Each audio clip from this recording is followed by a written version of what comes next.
7:39, y esta es la idea que proponemos junto a Belkis y quien les habla en el curso de este programa de noticias. Cada semana, los miércoles, poner a consideración de nuestra audiencia diversas visiones en un mismo espacio, en un mismo momento, sobre los temas de la coyuntura, los temas de la gran agenda nacional. Hoy evidentemente nos ocupa y estamos, digamos, en medio del análisis, de la discusión, el contenido del proyecto de ley de creación de oportunidades que ha sido propuesto por el presidente de la República a la Asamblea Nacional, cuya calificación está en suspenso, pero claro, ya ha comenzado el debate sobre su contenido. Y para ello vamos a conversar en el curso de los siguientes minutos con dos especialistas en la materia.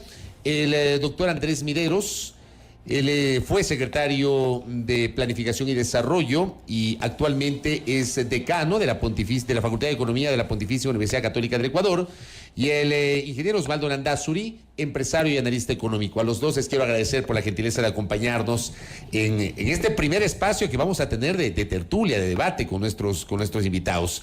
Empiezo con Andrés Mideros. Hagamos una valoración macro y luego con Osvaldo Landázuri. Una valoración macro del contenido. Andrés Mideros, bienvenido, buenos días. Muchísimas gracias, buen día, un gusto poder acompañarles, un saludo cordial a todas y todos quienes nos escuchan.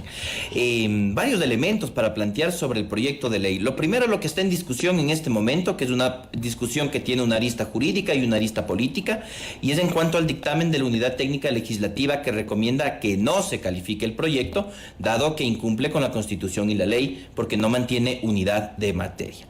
Eso es un problema, y yo sí me atrevo a decir que no es mucho pedir que para empezar se hagan bien las cosas, que se cumpla la ley y se haga un proyecto según manda la ley. Eso, el primer elemento que creo que sería muy útil para mejorar la calidad y confianza institucional del país.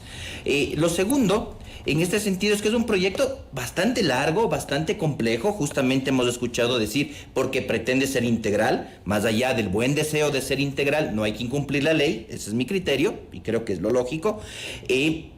Es complejo y se envía en algo que es un mal en el país.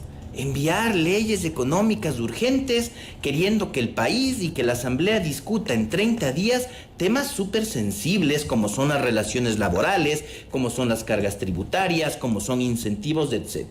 Entonces creo que lamentablemente se abusa del poder del Ejecutivo de establecer leyes económicas urgentes. Y creo que eso es lo que lleva al primer error. Como solo puede enviar un proyecto económico urgente al mismo tiempo, pone todo junto en un paquete y viola la ley. Entonces, pero ahí hay otro problema institucional que creo que no es una buena señal cuando deberíamos estar buscando otros mecanismos institucionales, otros mecanismos para salir adelante. De ahí creo que el proyecto tiene algunos elementos que pueden ser destacables, que pueden ser mejorados, y otros que en cambio generan unas alertas muy fuertes. Ya vamos a hablar sobre aquello. Osvaldo Landázuri, bienvenido, buenos días. Una primera valoración del contenido del proyecto, por favor. Buenos días, Fabricio, un saludo. Gracias por la invitación. A ver, yo creo que en realidad el tema de los proyectos que el Ejecutivo ha enviado no es algo nuevo. Es decir, hemos vivido en el país varios temas similares, y en realidad yo considero que es indudable que el país necesita hacer algo. Eso estamos conscientes. Es decir, quedarse con los brazos cruzados tampoco es una alternativa. En esa línea habrá cómo debatir qué es lo que se hace. Entiendo que vamos a hacer aquello. Pero lo cierto es que, en principio, yo creo que sí se debería debatir el tema. Es decir, si bien hay asuntos de forma que deben cumplirse, estoy de acuerdo con Andrés, yo creo que el fondo es que, en resumen, estamos contra reloj para poder hacer algo. Y en esa línea, entonces, yo encuentro que sí, son temas delicados. Por ejemplo, me preocupa a qué comisión le manda el proyecto. Si le manda a la Comisión de lo Económico, a la Comisión de lo Laboral, y es por eso que la ley le dice que mande de manera separada, porque en realidad son temas muy sensibles en los dos campos. Pero indudablemente, y siendo pragmático como empresario, lo cierto es que algo hay que hacer, Fabricio. Y en resumen también, usted tiene un apremio de tiempo que es realmente complejo. Yo, por ejemplo, recalco el tema de que el trabajador ecuatoriano está debatiéndose entre la vida y la muerte en muchos casos. No estoy diciendo que el proyecto vaya a solucionar aquello, estoy diciendo que hay que hablar del tema y hacerlo rápido. Entonces, aquello me lleva a pensar que me parece que hay que debatirlo al tema. No sé si se apruebe, de eso hablaremos también, pero en resumen, al final del día algunas acciones hay que hacer en los dos campos, porque la gente está muriéndose de hambre. Andrés, en su primera intervención usted ha dicho que si acaso es mucho pedir que se haga un proyecto como manda la ley. Yo le consulto, dada la coyuntura, dadas las prioridades nacionales y la necesidad de reactivar y dinamizar la economía del país, ¿qué se debía priorizar justamente en una iniciativa como esta con carácter de urgente en materia económica? Osvaldo Landázuri ha dicho, hay algo que hacer, en efecto. ¿Qué se debía priorizar? Mire, creo que estamos de acuerdo en que hay que tomar decisiones y que el país tiene que tomar decisiones que son complicadas porque la situación es compleja y lo amerita. Creo que el tema de forma se podía solucionar fácilmente. Fabricio hace un momento lo dijo y yo estoy de acuerdo con lo que dijo Fabricio. Envió una ley económica urgente con lo tributario, con lo de reactivación y un proyecto ordinario con el tema laboral. Y se acabó el problema. Pero es cuestión de querer, y perdónenme, si queremos establecer una senda de desarrollo como país, algo básico es cumplir la ley. No podemos justificar, como algún ministro, algún político dijo hace algunos años, la realidad ha superado la legalidad, porque entonces nos vamos al mundo de la barbarie. Si queremos ser un país medianamente civilizado y tener una discusión democrática adecuada, cumplamos eso y la solución es súper simple. Devuelva el proyecto, envíe nuevamente el económico urgente con los temas tributarios, con los temas de reactivación y mande un proyecto ordinario para la discusión de lo laboral que tiene incluso más sensibilidades para que se pueda discutir democráticamente. Y lo solucionamos en 48 horas, si es que existiera la voluntad política. Ahora se quiere plantear la política por sobre lo legal y la política por sobre lo técnico. Y simplemente vamos a replicar la historia del país. No es un mal de este gobierno. Es un mal de la institucionalidad del país que debemos dejar de justificar, que tenemos que exigir que mínimamente se cumpla la ley. Para hacer las cosas hay que hacerlas bien, entendiendo que de ahí hay que tomar decisiones duras. Y dentro del proyecto de ley, como yo decía, hay algunos temas que se pueden mejorar, que se pueden destacar. Hay otros elementos que son sumamente sensibles. El laboral ya se ha señalado.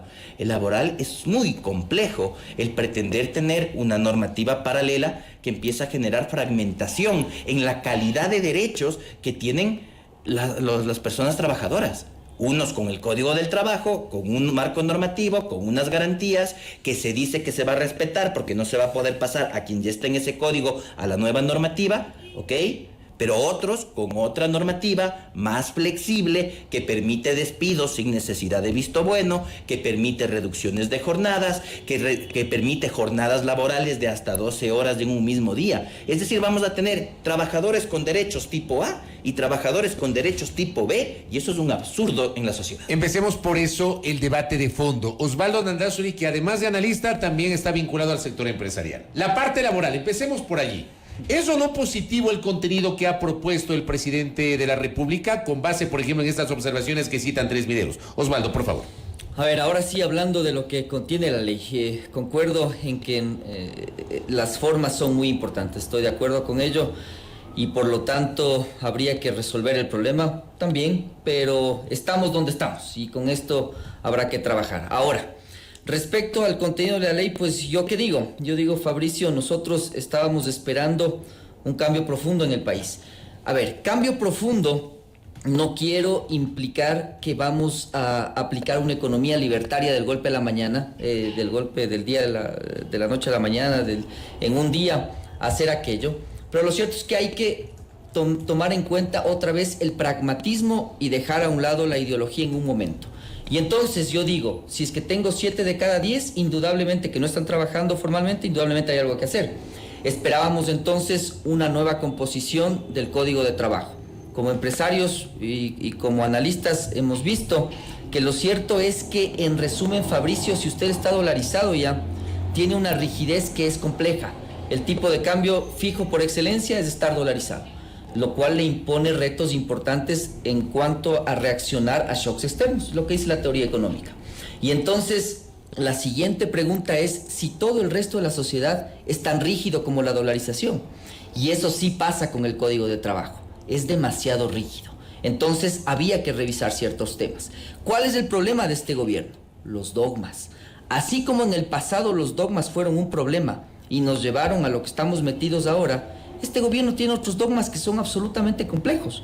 Entonces, estamos viendo, por ejemplo, dogmas relacionados con irse al otro extremo, pudiendo desaprovechar una oportunidad que es histórica. El Ecuador está pidiendo algo distinto, pero hay una confusión importante en el gobierno. El Ecuador no está pidiendo el Chile del 73. Yo me formé en ese país y en realidad, para que usted pueda hacer esos cambios, o es con pistola o es en un shock. ¿Cuál es el Chile del 73? El inicio de la dictadura. El inicio de la dictadura. Sí, no quise meterme en los temas históricos, pero es de otro país, pero conozco bien ese modelo.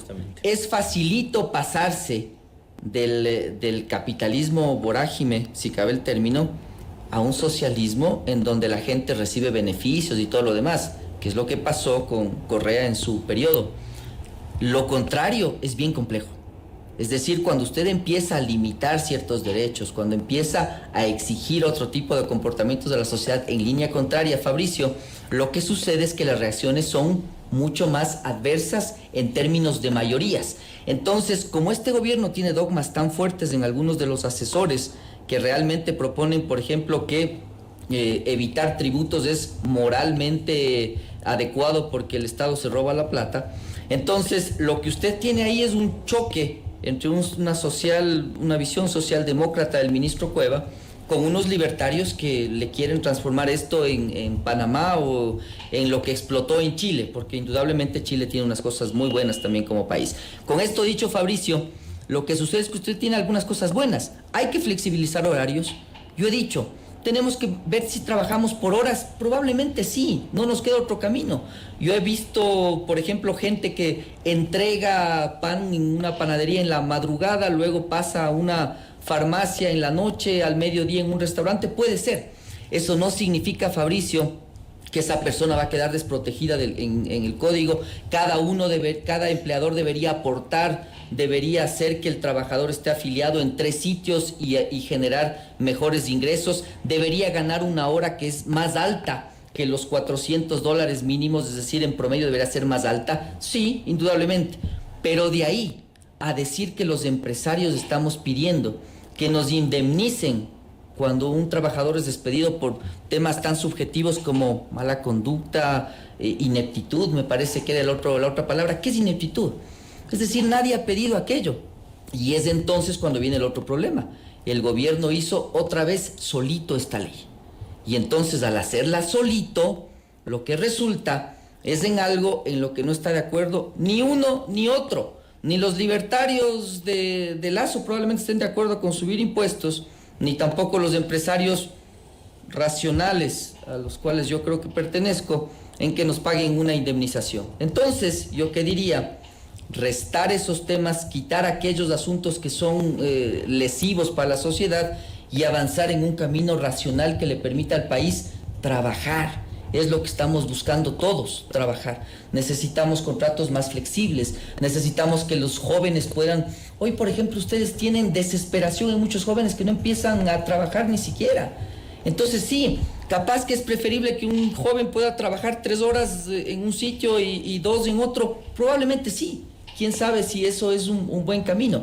Pero al final del día, entonces yo digo, quizás estemos desaprovechando una oportunidad por haber enviado así la ley, pero al mismo tiempo, siendo constructivo, digo, debatamos, quitemos lo que está mal en esa ley y vamos adelante. Correcto. Andrés, ha dicho Osvaldo Landázuri, palabras más, palabras menos, o ha hablado de esta necesidad de una modernización, si se quiere, en materia laboral. Quizás sí, el debate de contratos más flexibles y demás. ¿Cómo ir hacia esa vía sin que en efecto implique una precarización laboral, sin que vaya en desmedro de los derechos adquiridos de todos los ciudadanos? Con diálogo, y estoy absolutamente de acuerdo con todo lo manifestado, o con el 99% lo manifestado por Osvaldo. Es bastante. Para dar algo de diálogo. Sí. Muy bien. Estoy plenamente de acuerdo con lo manifestado. Partiendo de que es un proyecto de ley de que no se ha trabajado ni con el sector empresarial, como lo dice Osvaldo, ni con la academia, ni con los gremios de trabajadores, sino que más bien responde justamente a esas disputas que cada vez, y pugnas que son cada vez más evidentes dentro del gabinete de una visión desde el Ministerio de Economía y Finanzas, tal vez del Ministerio de la Producción, y otra visión del círculo de asesores más cercano al presidente, que plantean otros temas y que generan una serie de distorsiones. Creo que eso hay que visibilizarlo. La respuesta a cómo hacerlo es con diálogo, y este diálogo laboral requiere tiempo. No puede ser materia de una ley económica urgente y no puede estar mezclado con todo lo demás. Requerimos tomar decisiones, pero decisiones que se sostengan, porque si no vamos a empezar a generar malestar social, movilizaciones, conmoción social. En algún momento vendrá otro gobierno y desmontará lo mismo, y mantendremos esa historia de crisis institucional y de caos que tiene el país. Si el gobierno quiere dejar un legado, deje un legado a través del diálogo, y tomémonos el tiempo, lo más rápido posible, pero bien hecho, para poder hacer unos elementos que fomenten la generación de empleo. Pero este es el gobierno del diálogo. No lo es. El discurso del anterior el también. El diálogo era el de Moreno. Ese es el encuentro. Claro, no le cambie el eslogan. Pues, el anterior nuevo diálogo, no estamos encontrando. Bueno, aquí no estamos encontrando. Muy bien. Implica evidentemente el diálogo. Debe pasar por ahí, pero justamente, y creo que hay una voluntad muy fuerte de todos los distintos sectores sociales para hacerlo, ¿verdad? Después, creo que es plenamente claro que salir de esta crisis, que es una crisis compleja, es una crisis de restricción de consumo, en donde normalmente las políticas económicas, de un lado, los keynesianos, por decirlo, los heterodoxos, plantean fomentar la demanda agregada, también es una crisis de oferta, que en donde normalmente los economistas más conservadores dicen hay que incentivar las inversiones y demás. Esta crisis necesita las dos cosas, entonces esta crisis necesita mucho diálogo, porque requiere respuestas de política económica que combine esas dos visiones que normalmente están en debate en el escenario público y de la toma de decisiones. Y con eso quiero decir que sin duda el sector empresarial de todo tamaño, la gran empresa hasta la microempresa y los sectores de la economía popular y solidaria requieren que se les genere un contexto de mejor acceso a liquidez, de mejor acceso a tecnología, de mejores canales logísticos, lo que tiene que hacer el Estado, de estabilidad institucional, de estabilidad tributaria, etcétera.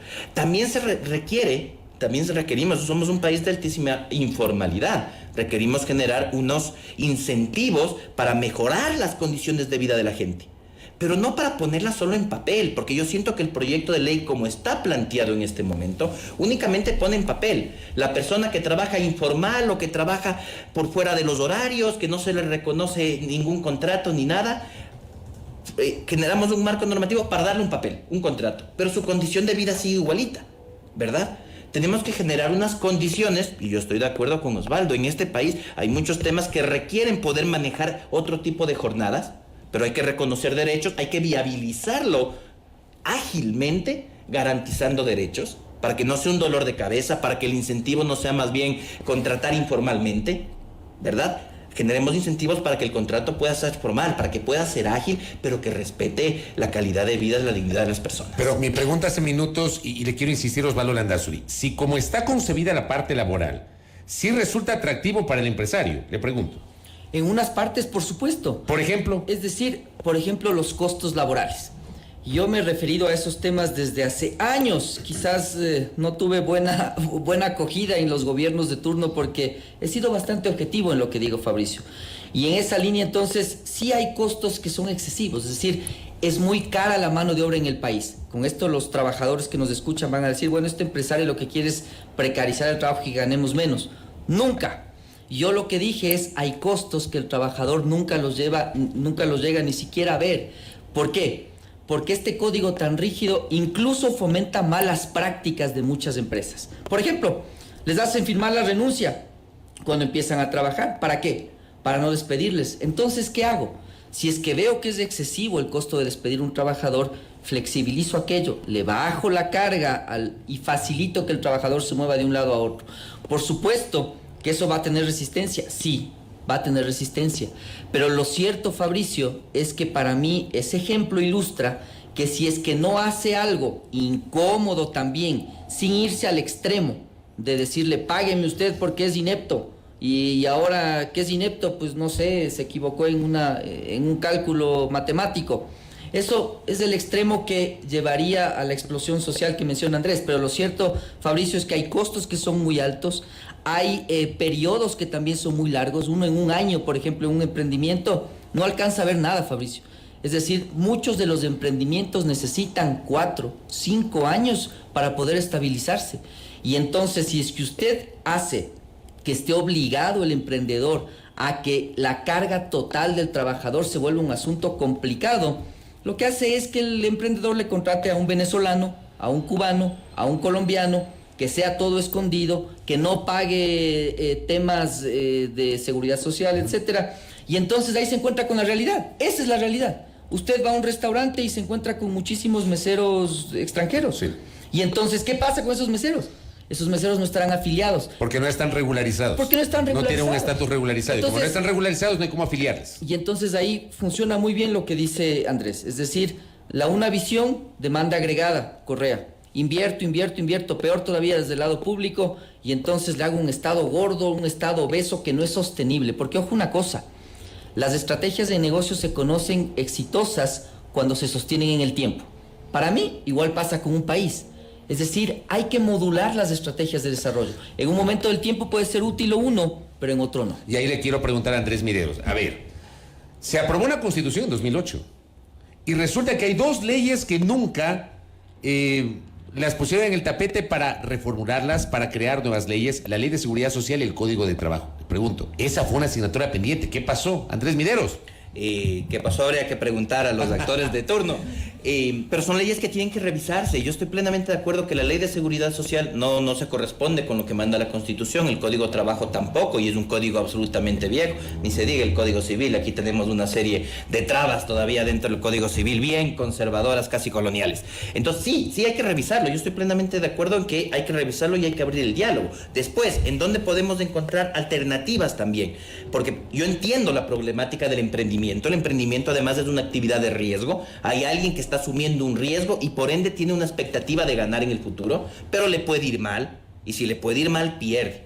Yo no estoy de acuerdo, por ejemplo, en que la forma de darle incentivos al emprendedor y mejores condiciones al emprendedor pase por reducirle costos y pasivos laborales que puede tener en el caso de que le vaya mal. Porque ahí sí hay un tema de redistribución de la carga, del peso, del riesgo, de compartirlo con los y las trabajadoras del emprendimiento, entendiendo la situación del emprendedor. Pero le estoy botando parte de ese riesgo en el caso de que me vaya mal, ¿verdad? Pero no necesariamente le estoy pasando parte del beneficio, o al menos deberíamos conversar cómo se equilibran y somos parte de. Entonces, hazme parte del emprendimiento directamente y conversamos. O sea, podemos encontrar un punto. Luego, viene otro elemento. Cierto es que en la contabilidad de la empresa, de cualquier tipo de negocio, la masa salarial es un costo. Entra así y me afecta. Sube mi estructura de costos y además estoy de acuerdo que genera un montón de pasivos y de provisiones que tengo que hacer, que son un dolor de cabeza cada mes. Todo eso lo podemos simplificar. Pero la productividad, la capacidad de producir más con los mismos recursos, no pasa por reducir salarios, bajo ninguna perspectiva, porque es un concepto falso de productividad. Sigo usando los mismos recursos, las mismas horas de hombres y mujeres, solo que les pago menos. Contablemente me sube el margen, gano más, pero en uso de recursos uso la misma cantidad de horas, solo que les estoy pagando menos. Lo que tengo que lograr es que con las mismas horas, con los mismos salarios, esas personas produzcan mucho más. Eso es ganancia de productividad. Eso se gana a través de cambios tecnológicos, a través de una decisión clara y estratégica del sector empresarial, coordinada con el sector público para que haya política pública que lo fomente, que lo proteja, incluso que lo subsidie de ser el caso, pero para que las empresas puedan hacer una transformación tecnológica que logre ganancias de productividad y que esa mano de obra, esos trabajadores y trabajadoras además reciban capacitación para usar otra tecnología y poder ser más productivos. Yo entiendo todo el tema del emprendimiento, las cargas laborales, los costos que existen en el país. Yo estoy de acuerdo con agilitar y simplificar muchas cosas que son un dolor de cabeza, algunas simplemente contables, pero que son un dolor de cabeza. Pero la apuesta de ganar productividad tiene que ser un acuerdo entre empleadores, entre empleados y el sector público para que el país dé un cambio tecnológico hacia mayor productividad. Correcto. Abordado todo el tema laboral, les proponemos brevemente pasar al análisis del eje tributario de este proyecto de ley del Ejecutivo. Osvaldo Landazuri, una primera mirada respecto de este apartado. La primera mirada, bien resumida, más de lo mismo. Es decir, yo esperaba algo mucho más profundo de este gobierno. Es decir, hubiera esperado un enfoque mucho más amplio. Es decir, estamos buscando cargar impuestos a los mismos bobos de siempre, he dicho yo. Es decir, ustedes tienen, no sé, 300,000 personas, me parece que son, las que ganan más de $2,000. Y en realidad se supone que esas personas son las personas ricas de la sociedad. Yo digo se supone porque una persona que gana $2,000 en este país, y ahí abordo un poquito el tema que mencionaba Andrés, este país se volvió caro. Se volvió caro por un mal manejo económico que en resumen le llevó a apreciar el tipo de cambio real. Nosotros le superamos en inflación a Estados Unidos durante casi todos los años del periodo 2007 al 2014, me parece. Es decir, nuestro tipo de cambio real se apreció. Y en esa línea entonces las empresas estamos luchando con un problema de productividad y competitividad. Yo en son de broma, en serio, les he dicho a los funcionarios de este gobierno, los empresarios nos hemos encontrado hace 4 años negociando cupos y salvaguardias y hoy acuerdos comerciales, para que ustedes vean el péndulo ecuatoriano cómo se ha ido. Entonces, con eso dicho, lo que yo tengo que hacer es un enfoque distinto en tributación. Es decir, yo, por ejemplo, y esto no le va a gustar a nadie, pero lo bueno es que no soy político ni quiero que nadie vote por mí. Yo creo que hubiera sido preferible trabajar en el IVA que proponer algo de lo que están haciendo hoy. ¿Por qué? Una medida antipopular en todo caso. Sí, pero correcto, tenemos que conversar de aquello. Porque si vamos a hacer, por ejemplo, acuerdos comerciales con China en marzo, con México y Alianza del Pacífico en diciembre, unos plazos absurdos que para mí no tienen sentido, le he preguntado a Julio José Prado cuál es la estrategia del país, entre paréntesis, respecto a negociar con China, sus subsidios, su mano de obra, etcétera. No me han dado respuesta respecto a aquello, cierro el paréntesis. Probablemente ustedes tengan que comparar los IVAs de la región. No importa que estemos nosotros en dólares, nuestro IVA es muchísimo más bajo. Si nosotros queremos quitar el impuesto a la salida de divisas, si queremos bajar la carga arancelaria haciendo acuerdos comerciales, vamos a tener un hueco de ¿qué? $2.500 millones, más de lo que tenemos ahora. Y entonces la gran pregunta es, ¿qué hago? Dejo un rato el capítulo del IVA y con esto digo, hubiera esperado un enfoque diferente, amplio. La ley no tiene que hablar del gasto público, pero el gobierno sí debió haber hablado del gasto público, aunque sea por delicadeza. Es decir, la sociedad hace este esfuerzo, yo como gobierno hago este otro esfuerzo. Las vacunas y la pandemia, ¿cuánto le costaron al país? ¿Yo qué propongo? Y lo hago directamente. Debería ser temporal. Es decir, si es que yo le voy a cargar impuestos a la sociedad, ok, paguemos juntos la factura de la pandemia. $1.500 millones con la tercera dosis, me parece que es el cálculo que tiene el gobierno. Perfecto. Entonces, digamos $1.500 millones, eso se va a recaudar. Luego, si ustedes se preguntan, estimados amigos, no hace falta ser economista, ni máster, ni nada por el estilo. ¿Qué pasa luego, cuando se acabe el impuesto al patrimonio? Nosotros vamos, como empresas, entra cada vez en cuando un impuesto al patrimonio. Digamos que usted le acompaña al gobierno el 2022. ¿Qué pasa el 2023 si usted no arregla estructuralmente el tema, si no es viable? ¿Otra vez habrá una carga impositiva? Hay que arreglar el asunto de fondo de una vez, entendiendo que la tributación tiene que ser amplia. Yo trabajo a nivel nacional y les digo, la informalidad en la costa, en las provincias, es enorme. Nadie paga impuestos. Y cuando usted analiza los indicadores, Fabricio, que tiene Chile, Colombia, etcétera, respecto a la evasión, por ejemplo, son indicadores que la CEPAL le ubican en el 4% del PIB. Yo creo que el Ecuador es más alto que ese promedio. 5% del PIB, $5.000 millones, no se toma en cuenta. ¿El problema de fondo es revisar el IVA, Osvaldo? No. El problema de fondo es una solución estructural. Yo digo, es más estructural sincerar la política del gobierno, alineándola con la visión tributaria que tiene el mismo gobierno, a soluciones parche. Doy el ejemplo, Fabricio, del IVA. Es decir, esa es una solución que tal vez le llevaría a un más largo aliento. No estoy diciendo que se sube el IVA, pero creo que sería una solución menos pésima que la que se está planteando, como ejemplo nada más. Correcto. ¿Qué piensa de aquello Andrés Mideros? A ver, sobre la reforma tributaria, primero, algunos elementos de lectura. La recaudación anual que se espera tener son $500 millones, entonces nuevamente estamos ante una reforma que es insuficiente, y lo que quiere decir que el próximo gobierno o este mismo más adelante en su periodo tendrá que hacer otra, porque no alcanzan 500 millones a cerrar el déficit fiscal, a menos que venga una serie de recortes desde el gasto público muchísimo más fuertes para cerrar los 3.000 millones. Si voy a recaudar en ingresos 500 más, quiere decir que me tengo que bajar 2.500 millones más. Habrá que preguntarse de dónde van a reducir o si más adelante va a venir otro incremento de impuestos. Es una ley insuficiente, lo cual no da estabilidad. Ese es un problema. Segundo, hay esta contribución parcial del patrimonio, digamos, que estima el proyecto recaudar 420 millones de dólares. Y ahí empiezan algunas preguntas, porque dentro del proyecto tampoco se dice nada, por ejemplo, sobre los 1.600 millones de dólares de deudas en firmes que empresas deben ya al SRI. Ahora se les dice a las mismas empresas, porque muchas están ahí mismo: págueme sobre el patrimonio de la empresa un tributo en este momento, pero primero pague lo que ya debía. Y sobre eso no se habla nada. Y ahí hay 1.600. Ojo, que la contribución especial al patrimonio, tanto de personas como de empresas, las dos juntas suman 400 millones en expectativa. En deudas en firma ya hay 1.600. Entonces, hay un tema que se podía también plantear y que hay que decirlo, de que se va a recaudar y se van a cobrar esas deudas. Primero. Segundo, tampoco se topa ninguna medida para poder controlar la evasión, la elusión fiscal y la defraudación en aduanas, que el ministro Cueva ha señalado bordea cerca de los 7.000 millones de dólares al año, y no se está actuando sobre eso. Se pone un impuesto, o se elimina un gasto tributario subiendo el impuesto a la renta de las personas naturales, y no se topan estos otros elementos. Eso en segundo lugar. Tercero, cuando vamos al gasto tributario, y yo estoy de acuerdo que este país tiene demasiado gasto tributario, bordean los 5.600 millones al año. ¿El gasto tributario qué es? Los impuestos que por ley no se cobran. Exoneraciones, deducciones de diferentes impuestos, ¿sí?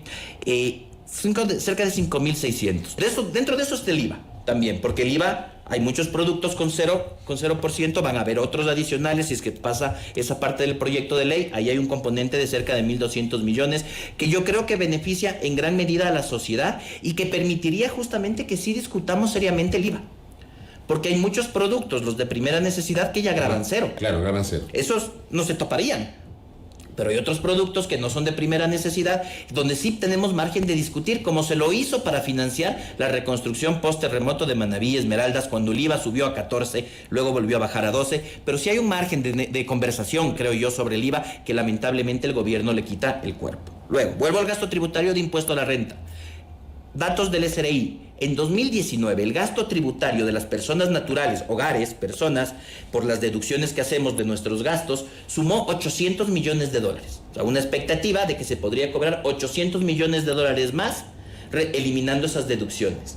Pero hay también las exoneraciones que termina siendo un subsidio al impuesto a la renta a las sociedades, llamados incentivos tributarios.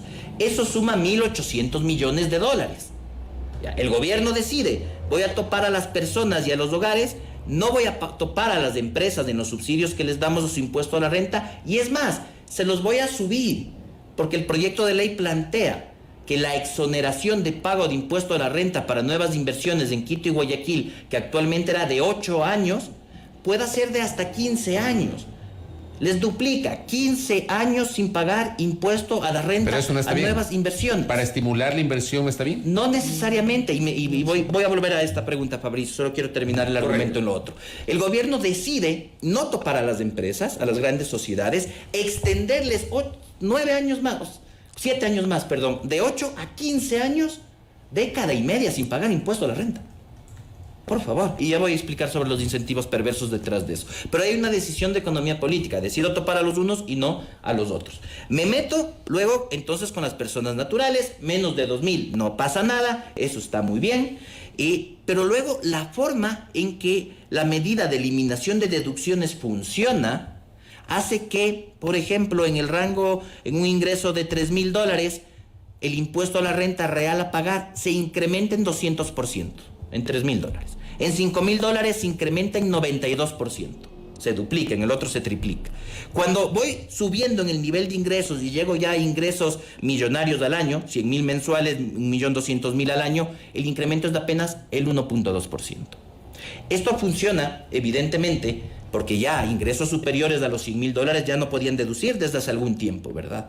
Pero la medida genera regresividad. La medida le pone una carga, sobre todo a la clase media, a la gente que tenga un ingreso mensual de entre $2,000 y $4,000, le duplica o más el impuesto a la renta que tiene que pagar. Ahí le golpea.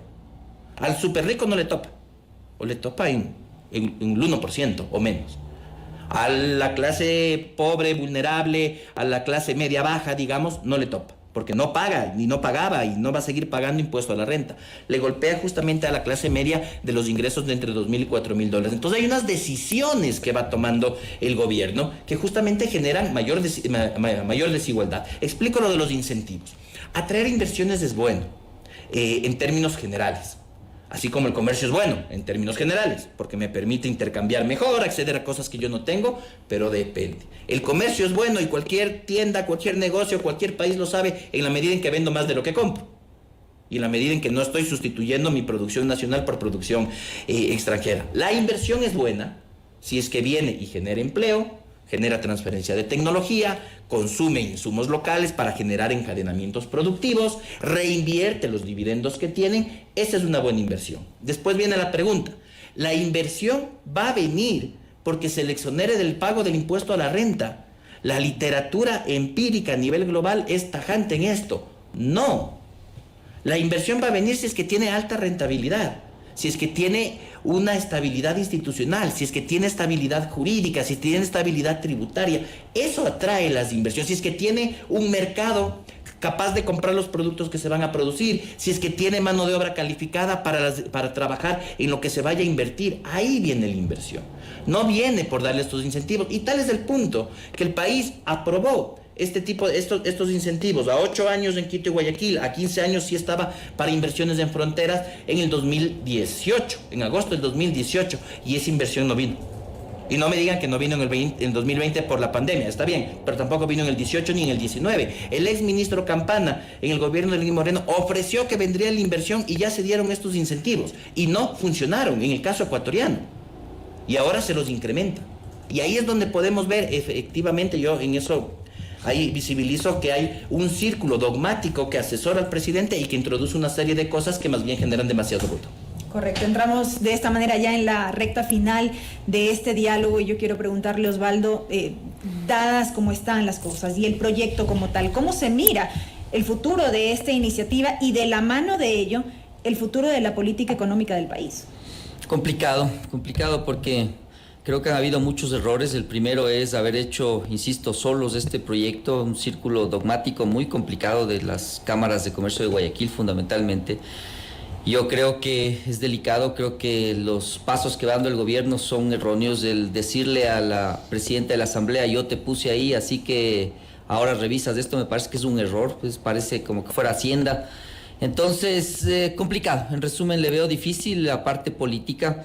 Respecto a la parte conceptual de lo que es el proyecto, yo cambiaría el tema de que la clase media pague impuestos de manera temporal, lo haría de manera temporal.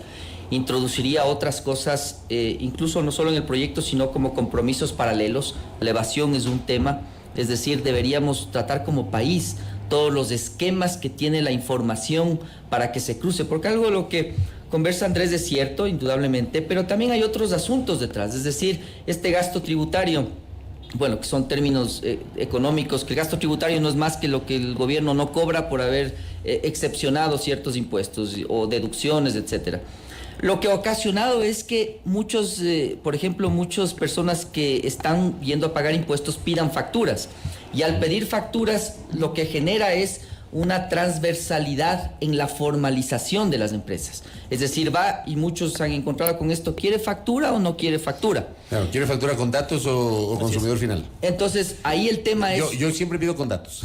Muy bien, pues, todos los que estamos aquí con datos. Y lo cierto es que al final del día esos temas también son parte de... Es decir, no solo es el concepto del gasto tributario, sino además la informalidad. Entonces, cuando usted analiza aquello, lo que pudiera ocasionar esta ley, por ejemplo, es que muchas de las personas que están en relación de dependencia le digan a su empleador, mira, por favor págame lo mínimo en relación de dependencia y el resto en honorarios. ¿Para qué? Para que en honorarios yo sí pueda hacer una contabilidad personal, deduzco ahí sí la vestimenta, deduzco todo el resto, y entonces lo que está fomentando es más informalidad, menos pago al IES, que es otro gran tema que yo esperaba de este gobierno. Es decir, yo esperaba una reforma profunda en la seguridad social. ¿Por qué? ¿Y por qué traigo esto a colación? Porque en realidad de nuestro presupuesto una gran parte es para pagar a la seguridad social, lo cual estaría bien si yo estoy seguro que los hospitales, que la seguridad social, etcétera, no tienen corrupción, son eficientes y por lo tanto ahora la pregunta también es ¿a dónde van estos impuestos? ¿Van otra vez para que algunos políticos antiguos de este país sigan con hospitales y corrupción y luego serán los nietos, ya no los hijos, bueno, etcétera? No siempre son los antiguos, ¿no? También son algunos nuevos que llegan como nuevos, pero tienen las mismas prácticas corruptas. Correcto, pero lo cierto es que, estimados amigos, ese es un gran tema. Es decir, ¿a dónde van los impuestos? ¿Van a un saco sin fondo o van realmente a servicios eficientes, a seguridad social, etcétera? Entonces, todo aquello debe ser parte del debate. Y entonces yo diría, por ejemplo, temporalmente sí, luego espero del gobierno una estrategia para bajar el gasto, para hacer eficiente lo que estoy consumiendo, hacer eficiente el pago de impuestos, y entonces tengo una transición que me lleva hacia algo estructural. Ese camino para mí podría viabilizar en cierta medida la discusión. Correcto. Y en esta misma línea, conclusiones, Andrés Mideros.